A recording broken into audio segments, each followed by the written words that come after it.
Well, we're having a great time here at the Tony Awards special on WGBB, and one of the great exciting things for me is to talk to not only the Tony nominees, but the critics that I meet on the aisles all the time and ask them what they think of the different categories, who they think should win and who they think will win. And joining us now is Jeannie Lieberman. She is the editor of TheaterScene.net. For 2 decades, she has been a theater critic, and she's a member of the Drama Desk, the Outer Critics Circle, the American Theater Critics Association, just all that background, all that experience to bring to bear on the 2 categories we'll be talking about, choreography and best performance by a featured actress in a musical. Welcome, Jeannie. Delighted to be here. Yeah, and you were on last year. It was great to have you. Great to have you back. Let's get right into it. Best choreography. The categories are, or the people in the category are, Rob Ashford, Curtains, Matthew Byrne and Stephen Mear for Mary Poppins, Bill T. Jones for Spring Awakening, and Jerry Mitchell, Legally Blonde, the musical. Your thoughts? My thoughts. Well, it's an interesting conglomeration here. Rob Ashford in Curtains is one of our most competent choreographers. He recently won the Tony for Thoroughly Modern Millie, and he also did Wedding Singer, so he's good at period pieces. But I think he was limited in this cliché-filled, old-fashioned Cantor and Ebb musical, Curtains, although I found it most enjoyable and comfortable to watch, but not really Tony material. Okay. Jerry Mitchell, Legally Blonde. Well, this is an exciting year for Jerry because it's his first time as a director and choreographer. And he exhibited remarkable constraint, more than he did when he over-choreographed La Cage aux Folles a few seasons ago. But I think he did too good a job because the choreography is no longer a major factor in the show. He actually did a better job as his debut as a director of the show, which I also enjoyed a lot. Okay. Bill T. Jones in Spring Awakening. Well, there's a big fuss over his modern minimalist movement, which might seem new to Tony voters, but for dance devotees, it's nothing special, unless you really admire choreographing boys masturbating, which will probably win for the above reason. But can you just imagine someone in Middle America going to a Tony Award musical and seeing this? A show devoted to masturbation, incest, abuse, suicide, and botched abortions? I don't think so.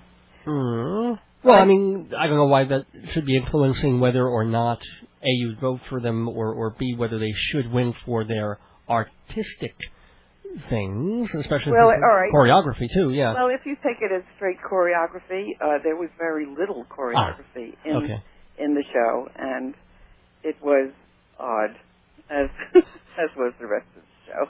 So are you saving your favorite for last? Is Mary Poppins your favorite? Believe it or not. Despite the snob value of elitists against anything Disney, and people who might call this gimmick-filled, I dare anybody not to gasp when Gavin Lee tap dances upside down after walking up and down the sides of the proscenium, or Mary Poppins gliding up the stairs in that adorable house, and, of course, flying to the upper balcony, which is a treat that people in the scholarship seats should have more often. And actually, if you look closely, she's masturbating while she's flying. It's an amazing sequence. So mean. I know. Well, don't forget the dancing statues when they come to life, and the chimney sweepers dancing on the roof. So I thought it was very enjoyable and creative. And Matthew Bourne won a Tony for Swan Lake, and has recently now done Edward Scissorhands. So. Right.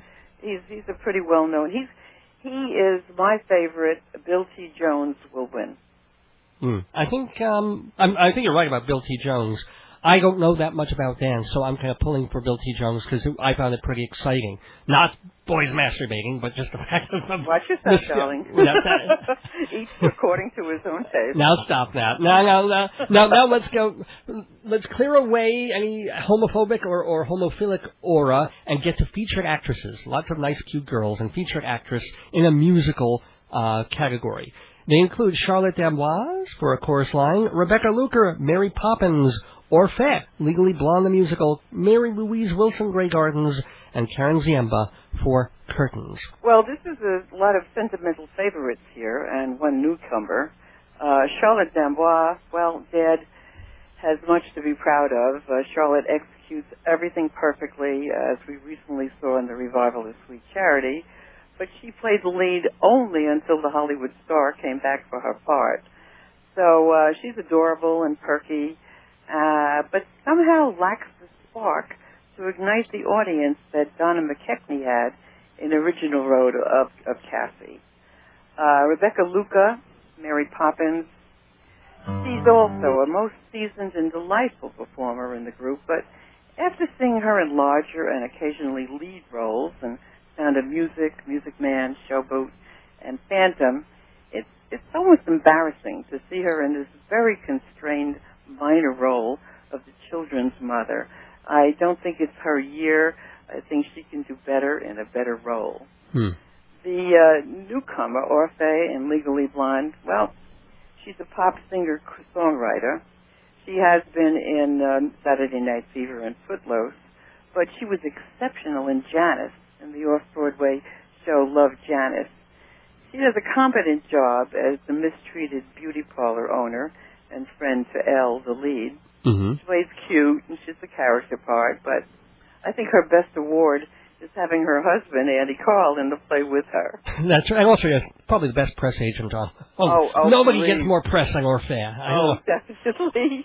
Most formidable. And it may backfire on her. I hope not, because she is adorable. It's not her fault she has the best press agent in the world. So is it Mary Louise Wilson you think will win? Well, Karen Ziemba, don't forget Karen. Karen is everybody's sweetheart in Curtains, in spite of winning many Drama Desk and Out of Critics Circles awards for Chicago and Crazy for You, etc. She's only won one Tony for Contact. Oh. Well, she deserved it for Contact. Oh, she did.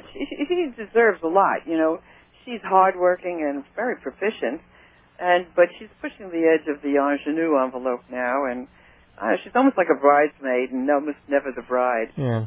She seems to lack something, that one outstanding quality that one needs to win. So, the oddest choice, and I do think the winner will be Mary Louise Wilson on Grey Gardens, who is an insider's favorite, though she only appears in the second half of Grey Gardens. True. Although the second half is over an hour long, so it's enough to be in a full... And it's a featured actress role anyway, so it's not even a lead, Yeah, she's like, a dancing actor, not an actor. Anyway, she scores a triumph in this slightly deranged, reclusive little Edie's mother, who eats the cat food and cooks in her bed and controls her unfortunate daughter. I think if Christine Ebersole takes the Tony, she'll surely take Mommy with her. And would you vote for Mary Louise in this category, if you were a Tony voter? I would vote for Karen Ziemba only because I just feel she deserves it. Okay, and let's very quickly also ask you about your very favorite show of the whole season, Broadway or off. Well, my category is musicals. I mean, I love Frost Nixon and Frank Langella. There's hands down, I would see that over and over again, and him, of course. But as far as the musicals go, my favorite musical of the season is In the Heights. Which is a hot tamale of a show. Which is coming to Broadway next season. Yes, it is. So Tony voters can vote for them next year. And I'm sure that they're going to, I don't know what's coming down the pike, but this show is a winner. It's hot.